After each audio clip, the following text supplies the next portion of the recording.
to the town.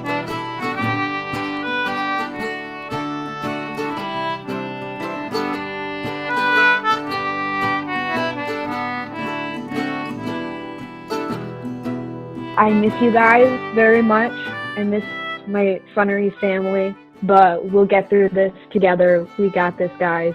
Shakespeare's not going anywhere, and I'm really excited to see all your lovely faces and to be able to work with you even in these crazy times. Here's a skull now. This skull hath lain you in the earth some 23 years. Whose was it? Whose do you think it was? Nay, I know not. This same skull, sir, was... Yorick's skull! The King's Jester. Even that. Let me see. Alas, poor Yorick. I knew him, Horatio. It's a time where we all feel isolated, but really, I think we can find ways to connect that we never would have expected and ways to put together a great show. Hello, I'm Audrey. I use she, her pronouns, and this is my 9th year going to Get Thee to the Funnery. I'm Ollie, I use they, them pronouns, and this is also my 9th year of doing this. Oh my god. And we are opening our packages from Peter today. Excited. Da-na-na-na. Dude. Ooh! Oh my god!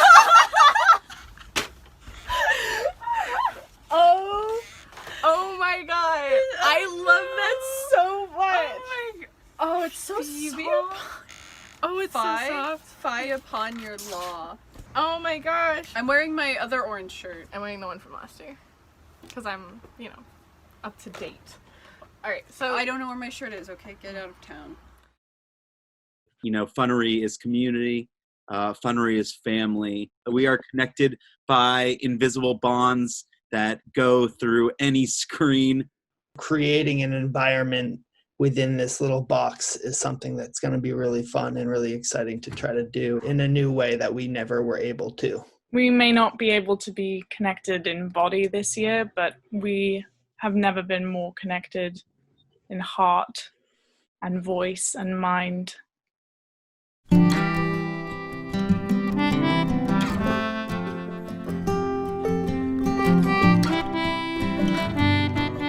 We started the camp in 1998. That's 23 summers ago. And it's always been a place where young people just flock to because they can feel belonging there. They can feel supported. They can find their voice. They can discover so much about who they are. But 2020, as it unfolded, was turning out to be so different, so different. And how is it going to be for the people who came to the camp, who couldn't even come to the camp, but who had to zoom in there? My name's Johnny Flood. I've been doing the Funnery since 2004, and it is a Shakespeare camp. It is a 2-week camp where we do theater, but I've done it for so long because it's much more than that.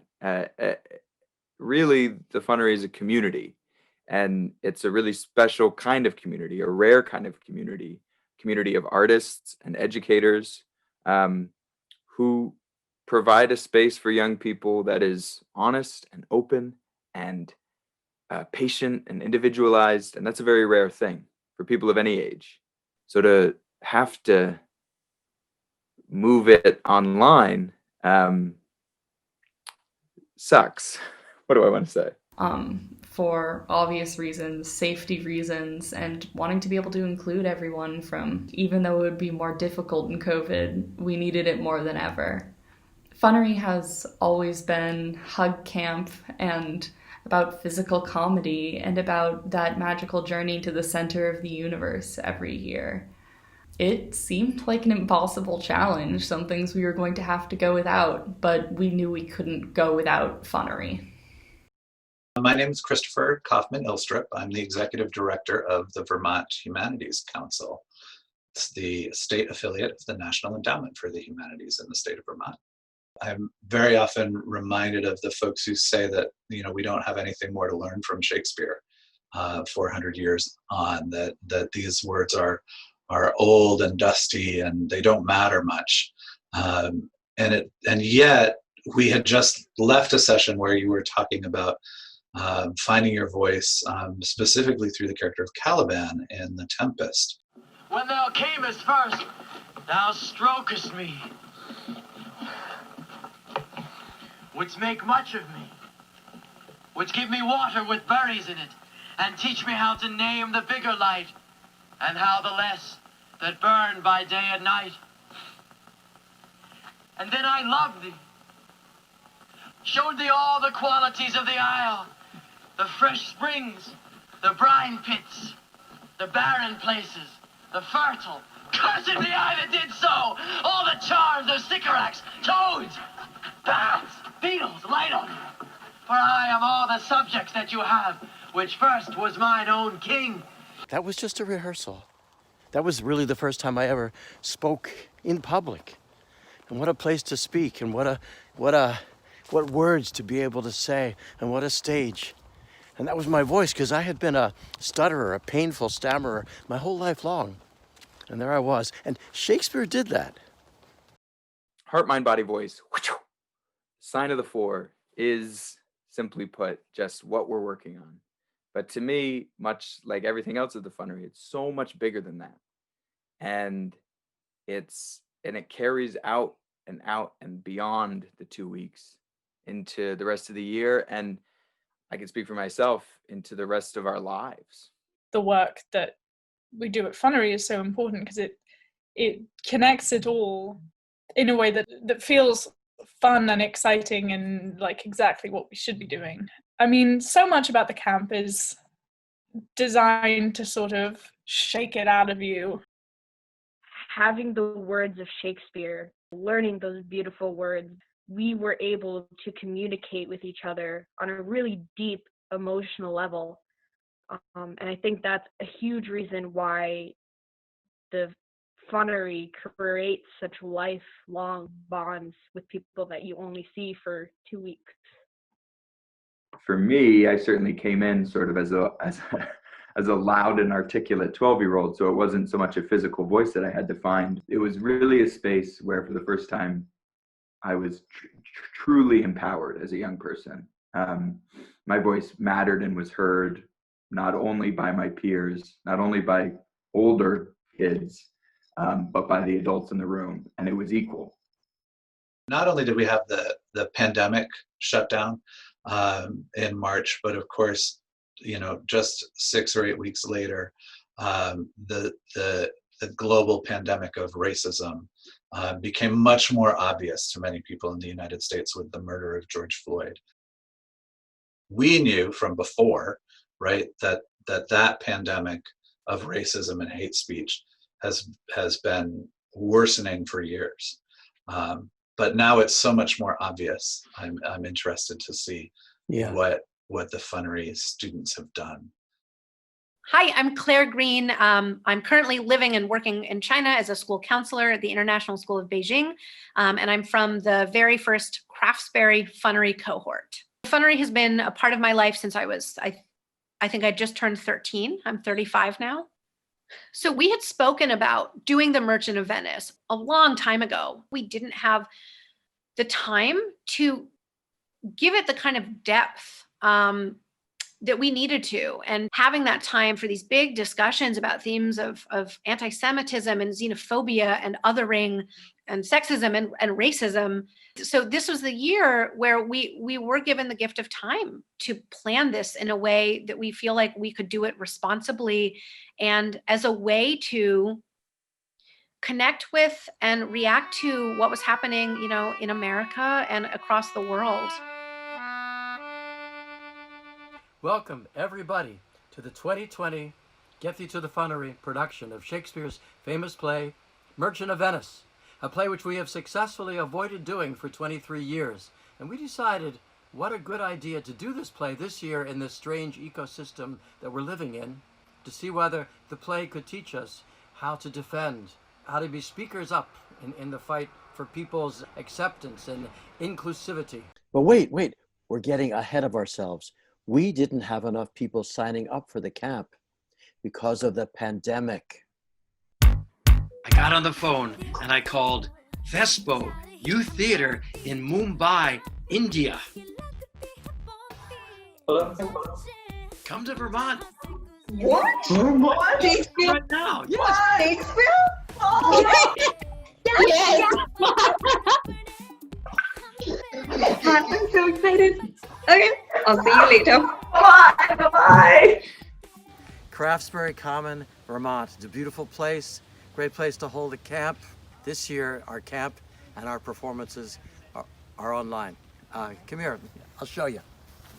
1, 2, 3.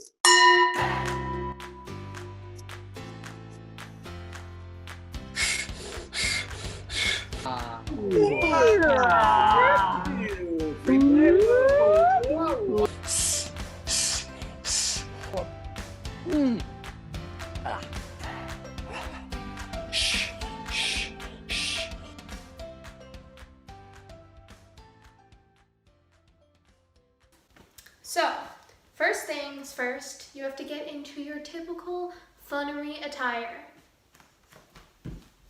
Alright, so here at Funnery, a classic outfit is elephant pants. The next thing we do is we log on to Zoom. We have, once we're all together, around maybe a 10-minute conversation about here's how the day is going to go, here's what we're looking to get done, here's the goals. After we say our morning hellos, we go on to some yoga. But it's not yoga, it's yogurt. It's a little weirder now that we're over Zoom because you're using a lot less of your body, but it's still kind of good to remember that you have more than just your head and face. And we're just going to slowly come down and just hang here for a little minute. Next, depending on the day, we'll either play some games or go right into scene blocks and rehearsals. You are going to see some scenes from the play, Merchant of Venice, and give you a heads up, don't be too confused. You'll see a couple different actors playing Antonio or a couple different actors playing Shylock or Portia, because at the Funnery, we do share roles. We typically don't have one Portia or one Shylock to hold it throughout the whole performance. And some of that's just logistics. You know, we have 2 weeks, having a young person come in, learn the entirety of the role of Shylock, memorize all those lines, and then do it themselves is a lot to ask. And we do call it the Funnery because it's supposed to be fun. Okay. Merchant of Venice, scene 11, take 1. Yo! Alright, just give it a second. Why, man, I saw Bassanio under sail. With him is Graciano gone along, and on their ship I am sure Lorenzo is not. I'll ask the question. Why, I am sure. If he forfeit, that will not take his flesh. What's that good for? To bait fish withal. If it will feed nothing else, it will feed my revenge. He hath disgraced me and hindered me 500,000, laughed at my losses, mocked at my gains, scorned my nation, thwarted my bargains, cooled my friends, heated mine enemies, and what's his reason? I am a Jew. Where is my lady?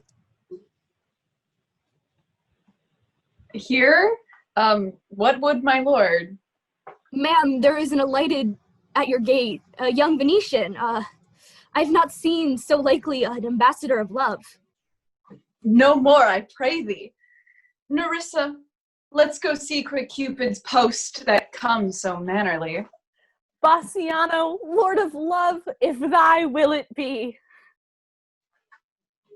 Great. All right. That was perfect. After we do about 2 to 3 scene blocks, we go to lunch. Some people hang out and talk, or some people just go get some time away from the screens. Usually for me, when I go to lunch, I study lines, and study lines, and study more lines. Now it's time to go back to camp, so log back onto Zoom. And then we usually all come back together, we meditate for 5-10 minutes maybe. And we've been kind of experiencing a lot of different types of meditation to kind of see what suits us best and what's best for all of us and what we need on that day and kind of work through that. If your mind is wandering, that's okay. Just bring it back to your body. And we're just going to sit in silence with Zero for a little bit. After meditation, we go right into scene blocks again. Signor Antonio, many a time, and often a Rialto, you have rated me about my monies and my usances. Still have I borne it with a patient shrug, for sufferance is the badge of all our tribe. This is the fool that lent out money gratis. Jailer, look to him. The Duke cannot deny the course of law. 'Twould much impeach the justice of his state, since that the trade and profit of our city consisteth of all nations. Therefore go. These griefs and losses have so baited me that I can hardly spare a pound of flesh tomorrow to my bloody creditor. Well, jailer, on. I'll have my bond. Speak not against my bond. I've sworn an oath, and I will have my bond. And I'm recording and go. Most worthy gentlemen, I and my friend have, by your wisdom, been this day acquitted of grievous penalties. In lieu whereof, 3,000 ducats, due unto the Jew, we freely cope your courteous pains withal. And stand indebted over and above, in love and service to you evermore. He is well paid that is well satisfied, and I, delivering you, am satisfied. I pray you know me when we meet again. I wish you well, and so I take my leave. Dear sir, of force I must attempt you further. Take some remembrance of us as a tribute. Finally, after a good 2 or 3 more scene blocks, we will play a few games. Around 2:15, we kind of all come back together and either have an important discussion or get our marching orders for how the next few days are going to look and what do we need to do outside of this little virtual world we have. And so we get all of that done, and 2:30, we're off on our own again. It's kind of a quick day. That first day, I was kind of like, it's nice to see people, but I am not ready to stare at a screen for 6 hours a day. It turned out to be totally worth it. Again, just getting to do crazy, wild things that, you wouldn't have thought of in a regular Zoom class. It's not the kind of thing you're doing in your high school English class, And so it was totally worth it, though I did doubt at the beginning. Hello and welcome to this brief synopsis of Shakespeare's The Merchant of Venice. I've tried to record this like 10 times, so I'm going to make this really brief. So there are 2 main plots that intersect. The first one is about Shylock versus Antonio. Shylock is a Jewish moneylender and Antonio is a Christian merchant, and so there's a lot of debate between them about religion and money. In this scene we meet Antonio, who is sad, and his friends, who tell us why he must be sad. Because all his money is tied up with his merchant vessels at sea. In sooth, I know not why I am so sad. It wearies me. But how I caught it, found it, or came by it, what stuff 'tis made of, whereof it is born, I am to learn. His friends are making fun of him because they think he's either in love or it's because he has his ships at sea with a lot of expensive commodities. And in comes Bassanio, who is a very beloved friend of Antonio's. In Belmont, there is a lady richly left, and she is fair, and fairer than that word of wondrous virtues. Sometimes, from her eyes, I did receive fair, speechless messages. Her name is Portia. Oh, my Antonio. Portia must marry, but she must be courted and won by a suitor in the weird way her deceased father has commanded. I will die as chaste as Diana unless I be obtained by my father's will. I'm glad this parcel of wooers are so reasonable, yet there is not one amongst them. But I dote on his very absence. Do you not remember, lady, a certain Venetian, a scholar and a soldier that came hither once in company? Yes, Bassanio, I think he was so called. True, madam. He of all the men that ever my foolish eyes looked upon was the best deserving of a lady. Yes, I remember him well, and I remember him being worthy of thy praise.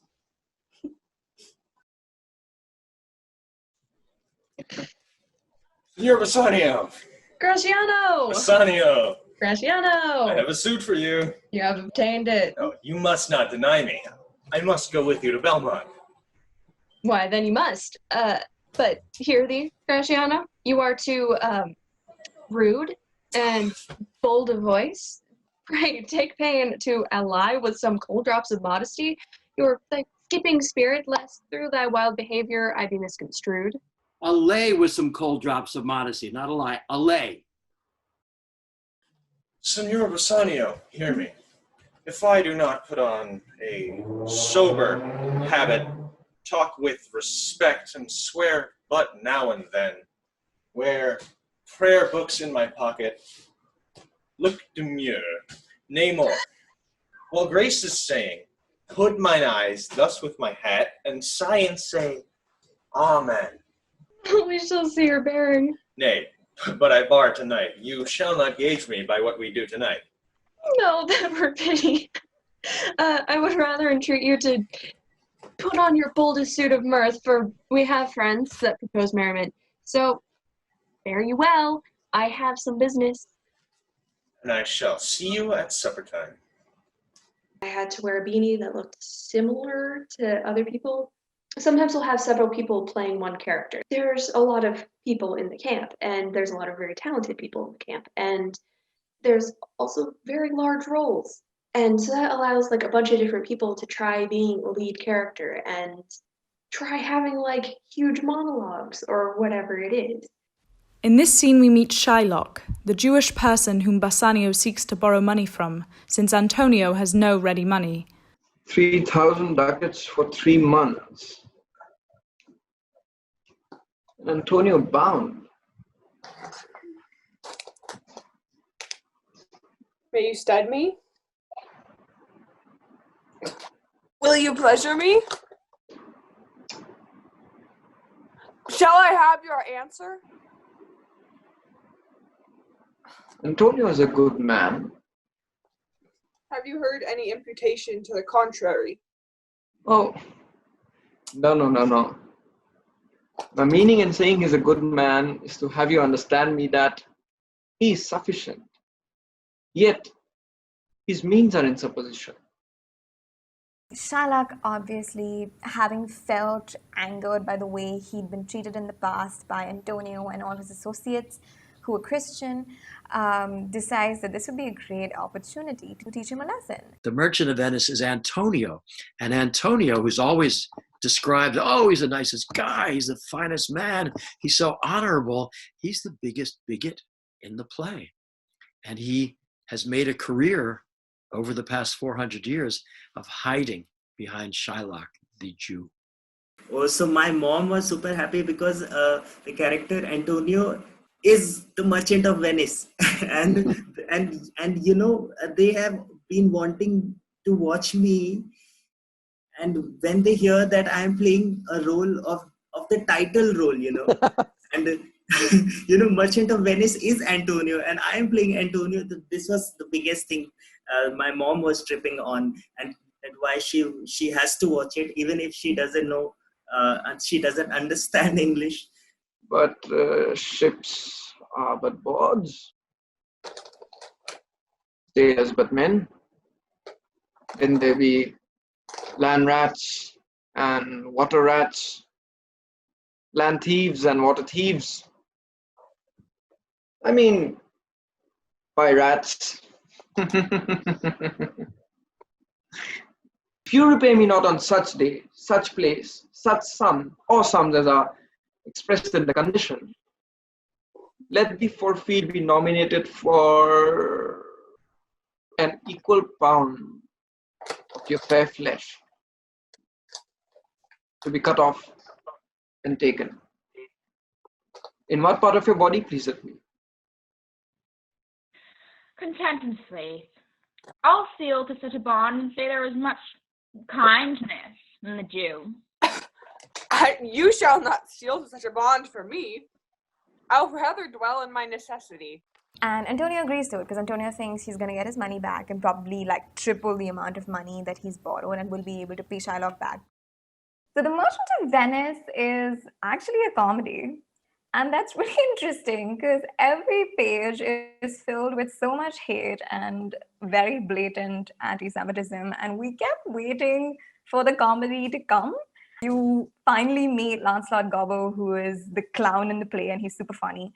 And I get to play Lancelot Gobbo. So Lancelot Gobbo is basically initially working for Shylock and helping him look after his daughter, Jessica. But then he decides to go work for Bassanio because Shylock is Jewish. The most courageous fiend bids me pack.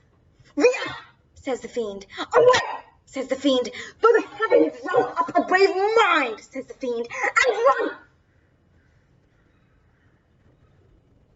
Well, my conscience, hanging around the neck of my heart, says very wisely to me. But then he's also going through this dilemma because he loves Jessica.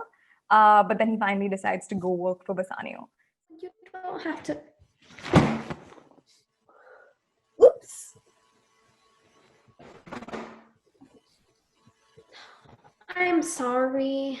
Thou wilt leave my father, so our house is hell, and thou, a merry devil, didst rob it of some taste of tediousness. But fare thee well. Here's a ducat for thee. And Lancelot, soon at supper thou shalt see Lorenzo, who is thy new master's guest. Give him this letter. Do it secretly. And so, farewell. I shall not have my father see me and talk with thee. Adieu, tears exhibit my tongue, most beautiful pagan, most sweet Jew. Upon his leaving, the clown receives affection from Jessica, Shylock's daughter, who sends a message with him to Lorenzo, her suitor. And Shylock's daughter, Jessica, has a bunch of internalized anti-Semitism, and she runs away with this Christian boy, taking with her a bunch of Shylock's money, causing him to be, out of money and out of, his only family because his wife died. Approach. Here dwells my father Jew. Ho, who's within? Who are you? Tell me, for more certainty, albeit that I do swear that I do know your tongue. Lorenzo, and thy love. Lorenzo. Oh, you are sweet, even in the lovely garnish of a boy. But come at once, for the close night doth play the runaway, and we are stayed for at Bassanio's feast. I will make the doors and gild myself with some more ducats, and be with you straight. Now, by my hood, a Gentile and no Jew. Oh, beshrew me, but I love her heartily, for she is wise, if I can judge of her, and fair she is, if that mine eyes be true. What? Art thou come? On, gentlemen, away. Our masking mates by this time for us stay.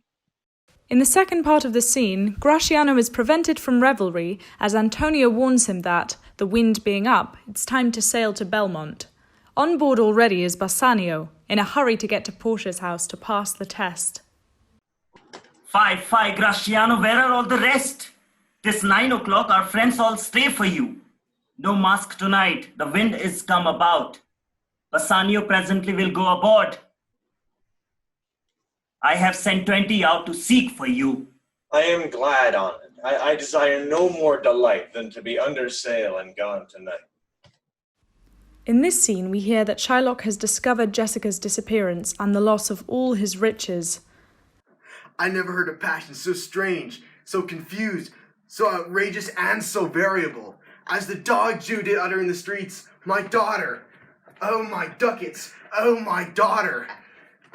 Fled with a Christian! Oh, my Christian ducats! Justice, the law! My ducats and my daughter!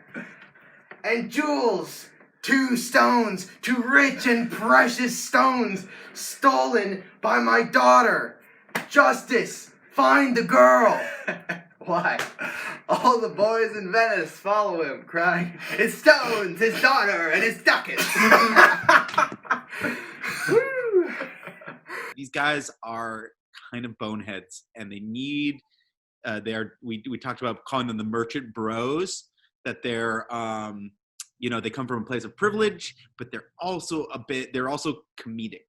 They're not comedic in that to take light of the fact that those two are incredibly anti-Semitic.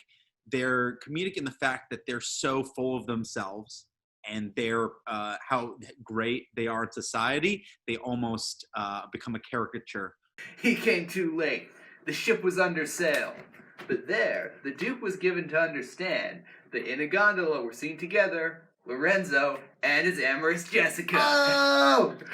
So playing Solario was a bit of a challenge for me, first and foremost because it's a very masculine character. He has a lot of tics, and especially in terms of stance and vocal stuff, he has a lot that I simply do not have. It's a similar thing with what I was dealing with when I was playing Macbeth a couple of funneries ago. So that was interesting to deal with as far as like posture and how I was projecting and like the vocal features that I was deciding to use. We are kind of, since The Merchant of Venice is a comedy, we kind of are the comic relief. We are intended to make the audience laugh. And so the audience has to kind of like us. They are definitely a voice of the time of so many people, but we as audience members now, with coming from such a different realm, don't want to side with them. So that's the nice thing, is that you can laugh at them, you do not side with them. The characters we play are obviously bigoted, vocally bigoted, and have opinions that in general are completely unacceptable. So the audience can't like us that much. They have to be able to laugh at us, but they also have to be able to recognize that what we're saying is pretty awful. I wanted to express how ludicrous that bigotry is, and that's why I wanted to play up the clown in that character. It was challenging to play Gratiano. The fun part was that I got to play a Shakespearean frat boy who was just a total, doesn't care about anything. The challenging part was that I had to play somebody who was quite aggressively anti-Semitic. It was very challenging to try to put myself in the shoes of someone who had that much hate. So they're all very aware of what's going on and have been part of marches and rallies, and it's such a beautiful thing. But there wouldn't have been a way to do Merchant of Venice without having these conversations. And this was something that the staff talked about for months. The Merchant of Venice is deeply offensive and troubling. It just is. It has a long history of being anti-Semitic and being used by anti-Semitic people for anti-Semitic reasons. This happens with Shakespeare. He was such an artist and such an honest observer of the human condition. He couldn't help himself. Shylock comes out as a voice of resistance and as a voice for voiceless people. Shylock is not the villain ever to me. What he says is what we are dealing with, the same ghettoization, with the same statelessness, with the same oppression and institutional violence that he deals with. And he has such clarity around all of it. This is more a journey of discovery. This is going to be probably the longest kind of in-depth portion of what we do today, but it's to really get us practicing this process of listening, speaking authentically, connecting with one another, sharing our viewpoints, and holding spaces of non-judgment for people's thoughts and opinions. And then finally, we're going to do a practical experience of discussion around race, but not from this kind of high theoretical perspective, but from a very personal perspective. I see Alex with your hands sort of up. Is it up or not? It is. Okay.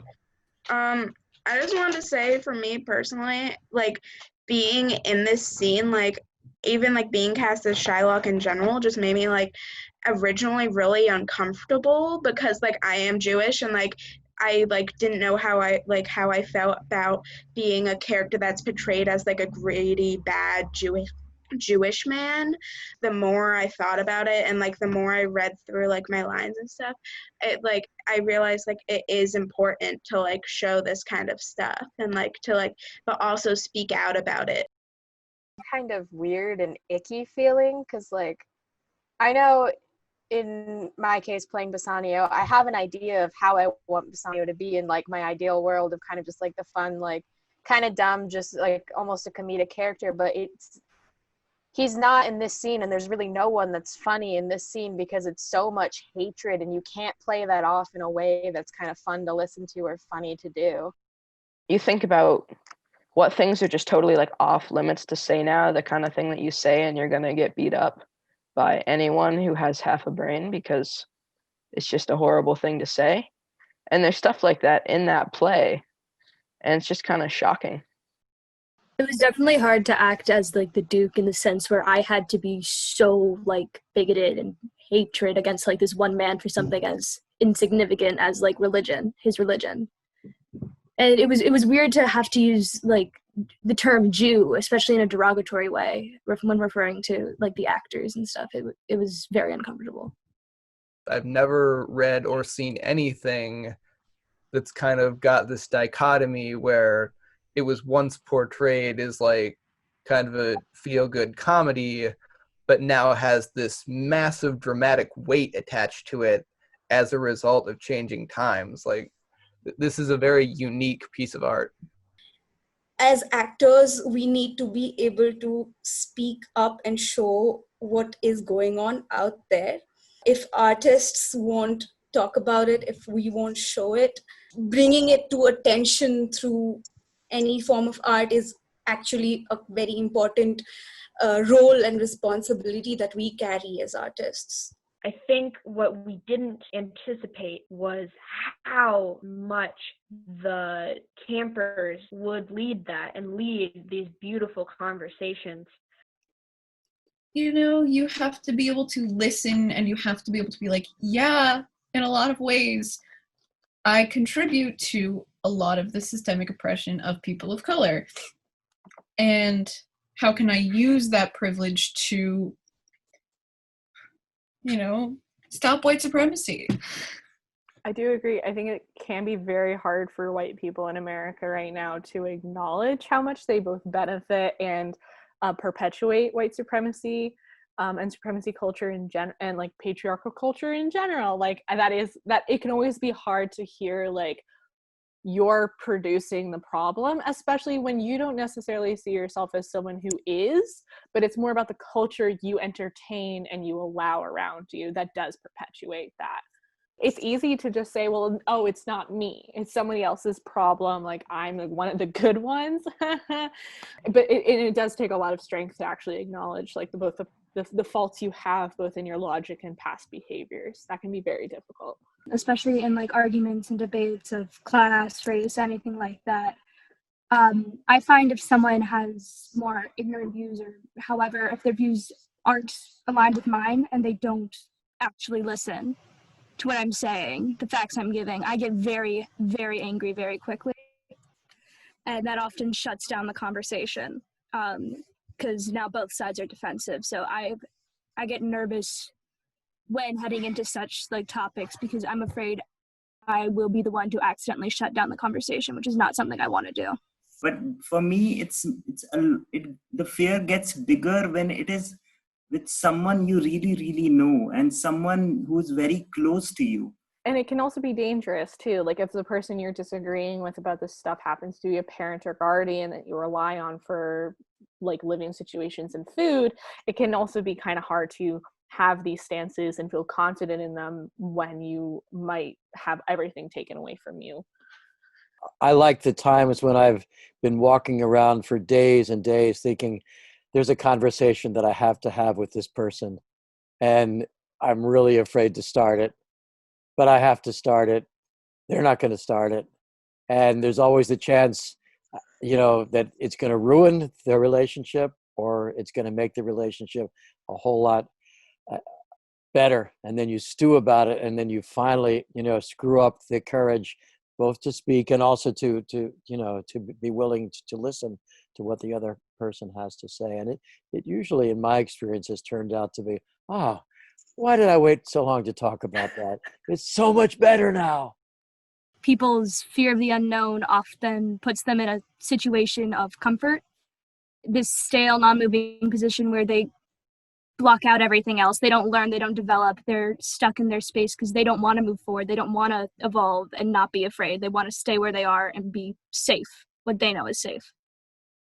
Yeah. But they might be upset with you for thinking that and saying that. That's okay. That's okay. If they want to think that, they can go on and think that. As long as they're not hurting others or themselves, it's okay. We think we have to agree, or everybody in the world agree, when most of the times we don't agree with everybody in our own household, right? Sometimes even when you live by yourself, you don't always agree with, you like fight with yourself about something, but it's so true. And yet we still have to work to love a person independent of our belief systems, independent of the way that they think and view the world, and hope that, they will expand just by who you are, right? So that is really powerful. And when this is where my just need to know all the things brain just goes, but why don't you want to learn about it? Then you'll be less afraid. Since the coronavirus pandemic, I have been doing a lot of research on how anti-Asian crime rates, hate crimes, have risen in the United States, specifically because Trump called it the China virus, and he blames the Chinese, the Asians. But it's definitely heartbreaking to see, and it's made me not fear for my safety, but definitely become more aware of what's going on around me and how I need to protect myself from anything that may happen. Just by standing firm in who we are, sometimes that's a model for other people. And they become curious as to, why do you believe the way that you do? And they can learn from that. So excellent. This is a lot to think about, especially on a Friday afternoon. I want everyone to make sure to take some time for themselves this afternoon. This is a really emotionally intense process, and you're probably exhausted from the week, and you might be emotionally exhausted from this, even though it was a very positive experience. But take some time to yourself, take some time to relax, clear your mind to make room for all those lines and all this learning, and really put some time into loving yourself today. Make him a little jazz. Jazz it up. There it is. And then from front of the camera, you're going to go backwards. Bodega, Topeka. Bodega, Topeka. Bodega, Topeka. Bodega, Topeka. Bodega, Topeka. All right. Fast as you can. Topeka, Topeka, Topeka. Bodega, bodega.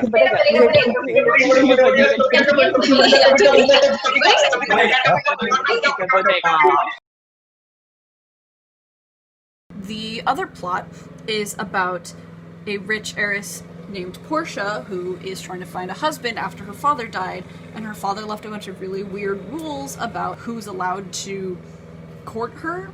There are 3 caskets, one made of silver, one of gold, and one of lead.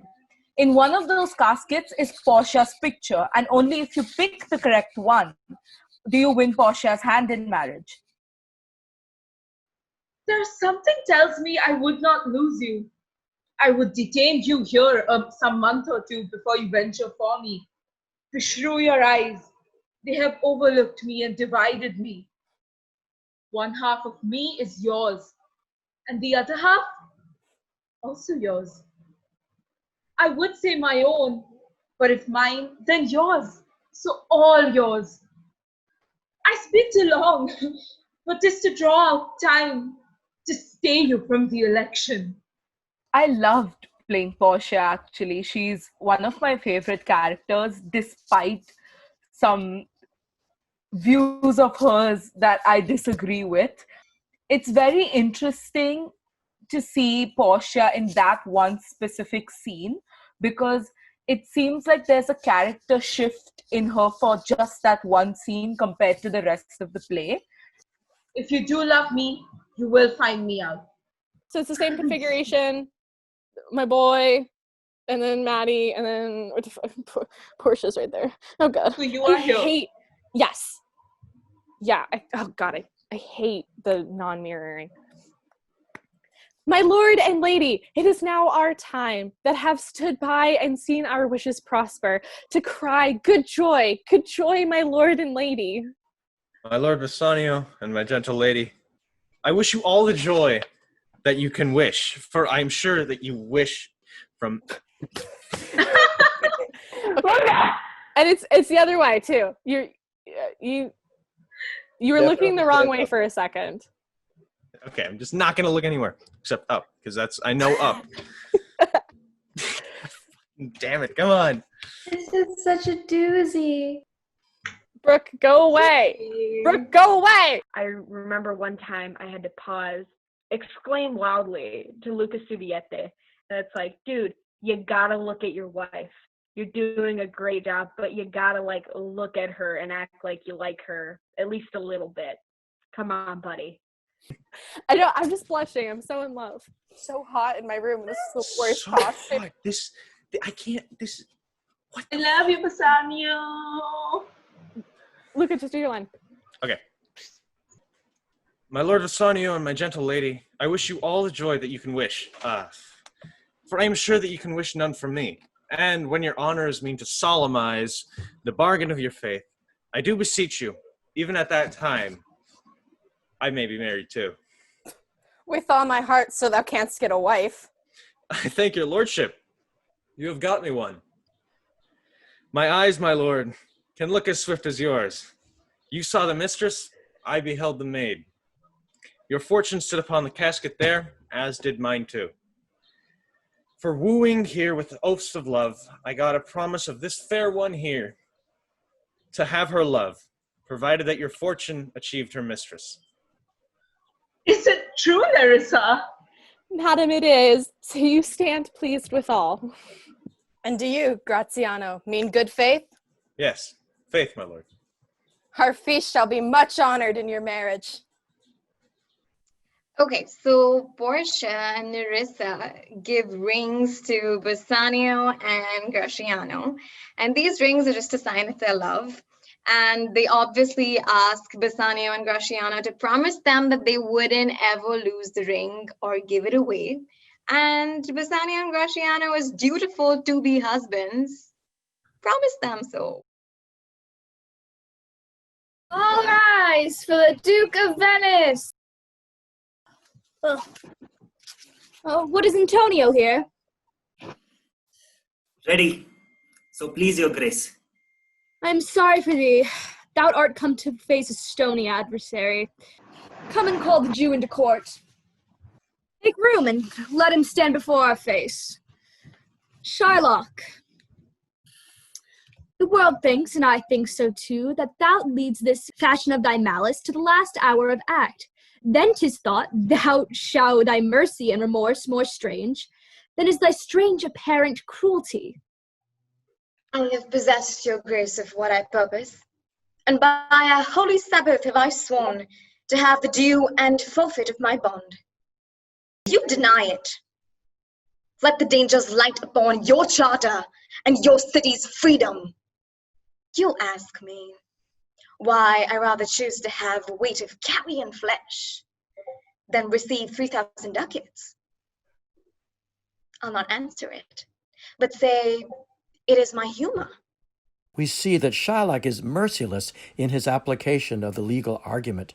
Things look bad for the merchant until Portia, in disguise, comes in to save the day.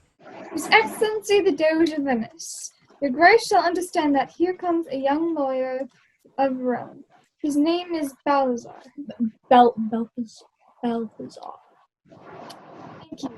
Balthazar. He is acquainted with the cause in controversy between Shylock the Jew and Antonio the merchant. He is furnished with great learning despite his lack of years.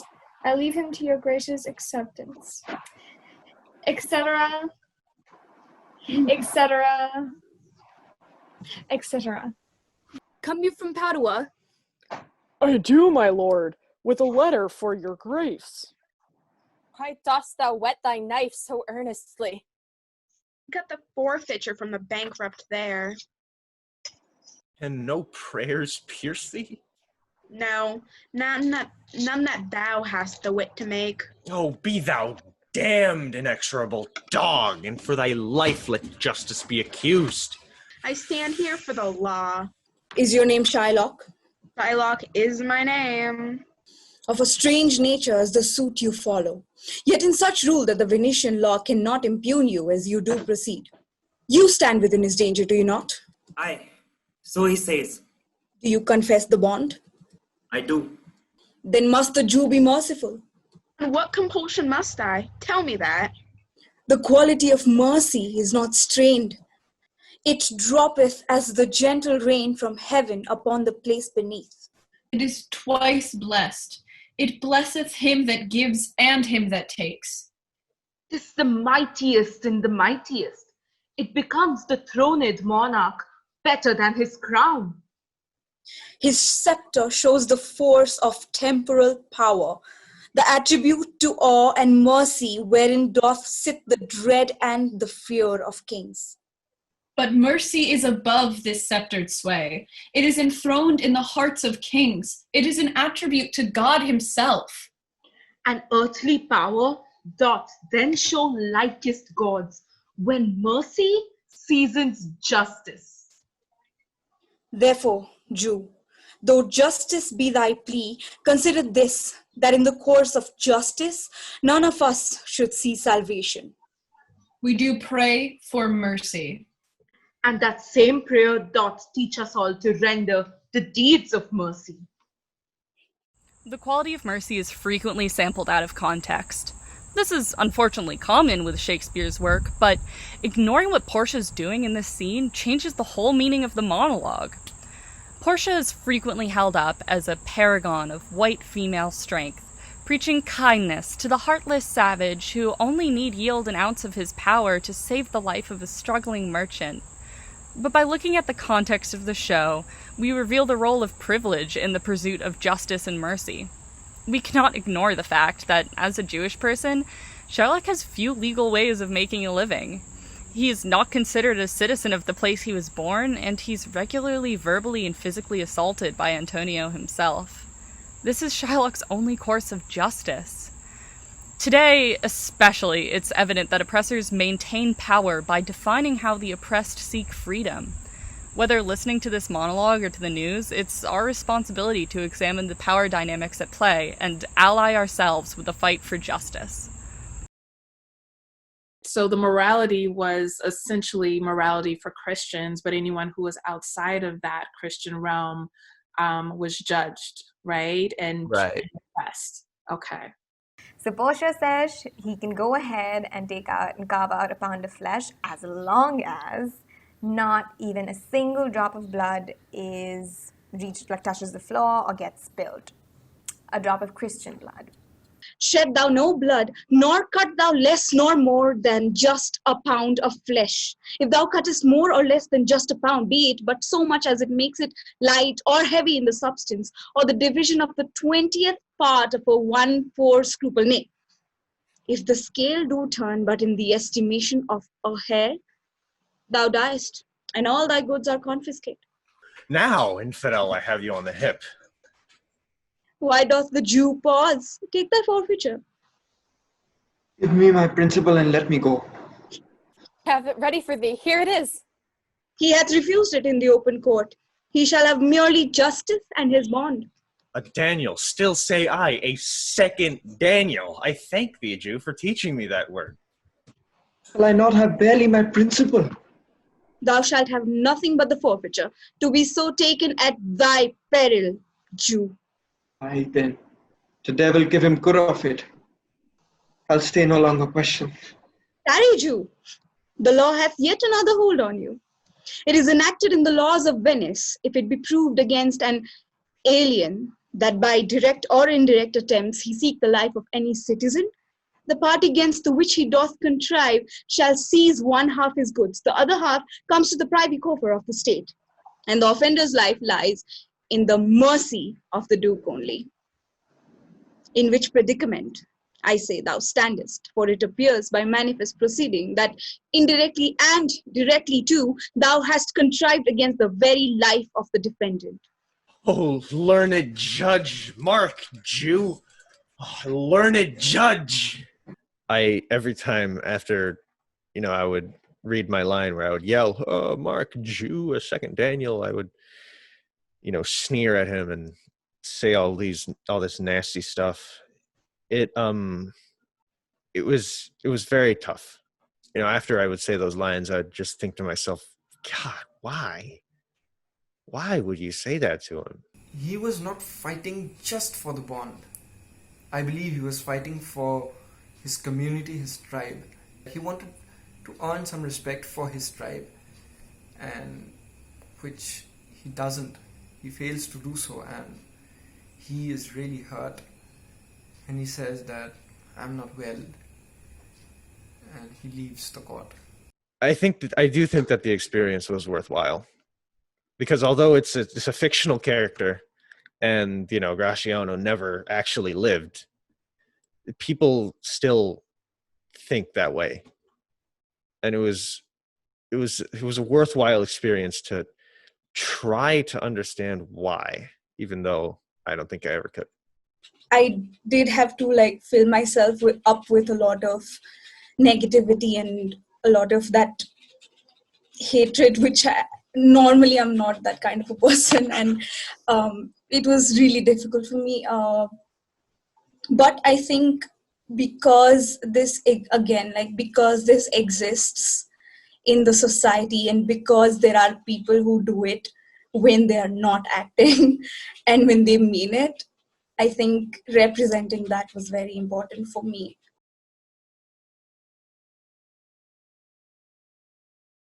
Portia and her main lady in waiting, essentially, Nerissa, convince their husbands to give them the rings, but they're still dressed as men.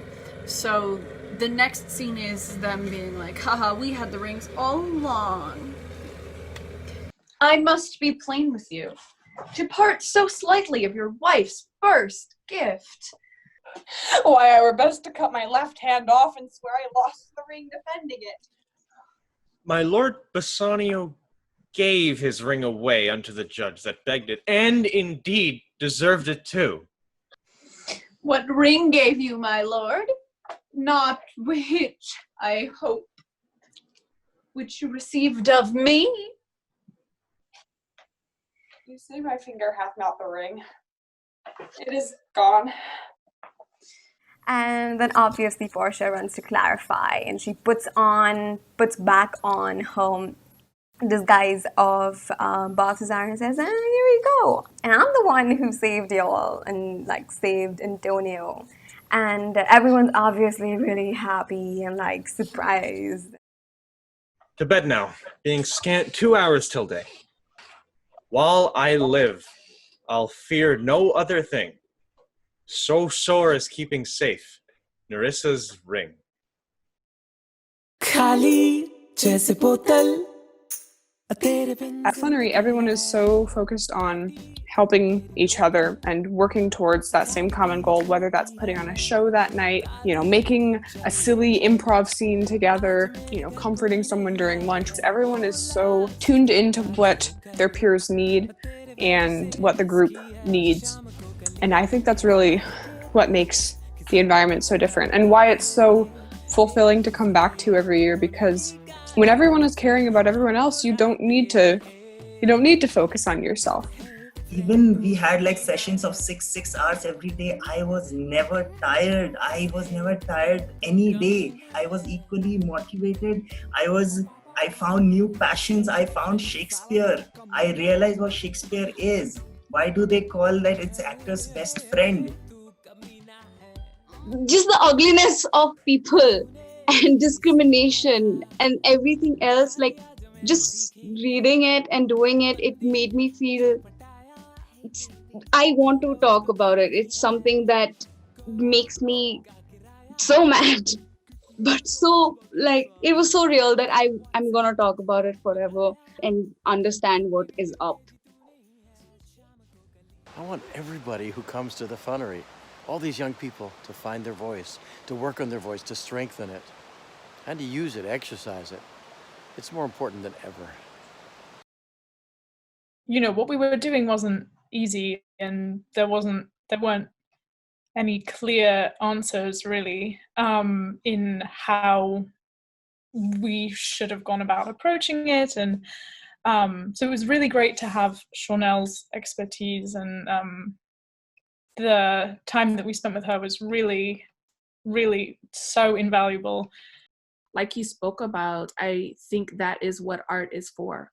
It is to connect it to our humanity, to help us be able to relate in however ways we might relate, whether it is being Jewish, whether it is having a disability, whether it is being ostracized, whether it is living in a society where you're seen as a second-class citizen. So many different points at which we come to this. And I just want to thank you for what I am seeing, and that is both your listening, which is what we, talked about and dialogued about last week, and the difficulty of that, and also your authentic sharing. Like, that is the really powerful part. That is where our healing begins, when we're able to listen authentically and speak authentically as well. I appreciate you. This feeds me as much as it feeds you. So thank you so much for having me. And I'm looking forward to the next time. Honestly, the most special place that I've ever been to, the place that I have, the place that's the most dearest in my heart is the Funnery. There's honestly nothing else like that even comes close to it. But Luca, it's not a place. Well, yes, it's a state of mind.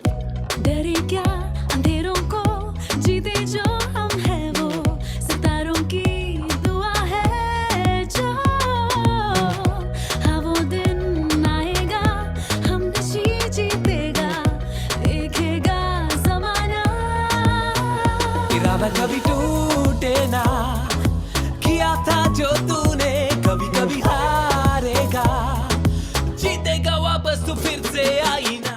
I was very nervous about how this would turn out, moving everything virtually, moving everything onto Zoom.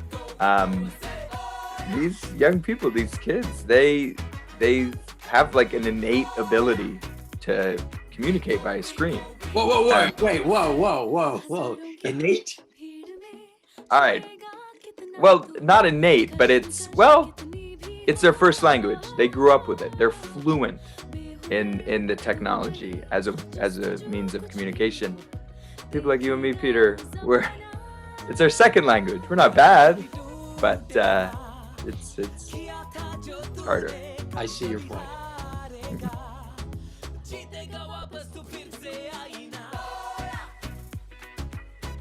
I remember one time, like, Tishya messaged me, and she was like, "Oh, I thought that you didn't like me just because you were kind of like always quiet and didn't really talk to me." And I was like, "How can you not like Tishya? She's awesome." Pardon my poetry. While Bassanio, Salania, Celerio, Gratiano comes to Antonio, Nerissa waits, Portia waits for the boring prince of Morocco. Yeah. Oh, woo! Woohoo!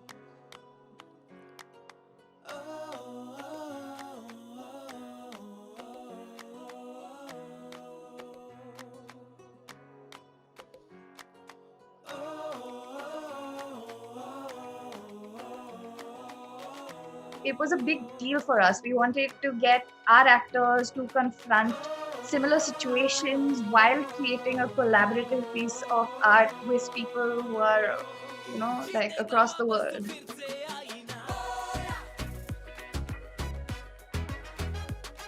I always enjoy a good political or philosophical conversation.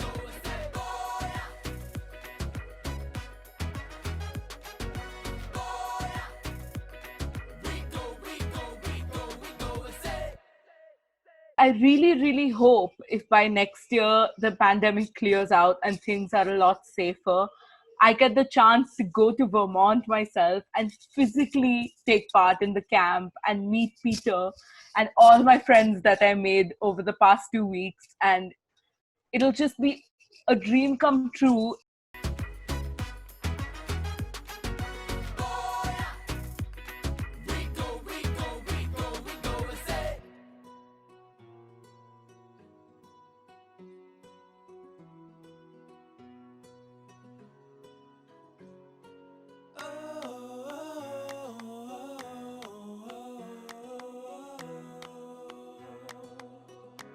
I think being around young people who are so active and so engaged and so thoughtful and so strong, and feeling like, oh, that's right?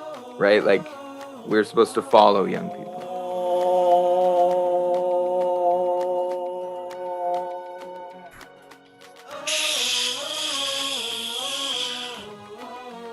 I'm Antonio. I'm very sad and lonely. It's probably because you're worried about your boat. No.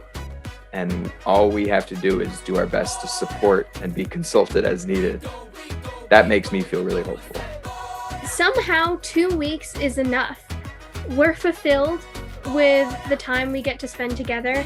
And because we all love each other so much, we really value that time and make the most out of it to last pretty much the whole year. And then we get to see each other for another 2 weeks. And this process and cycle keeps going and going through the years. And that's really Funnery, the circle of Funnery, I guess. That fulfillment lasts a lifetime.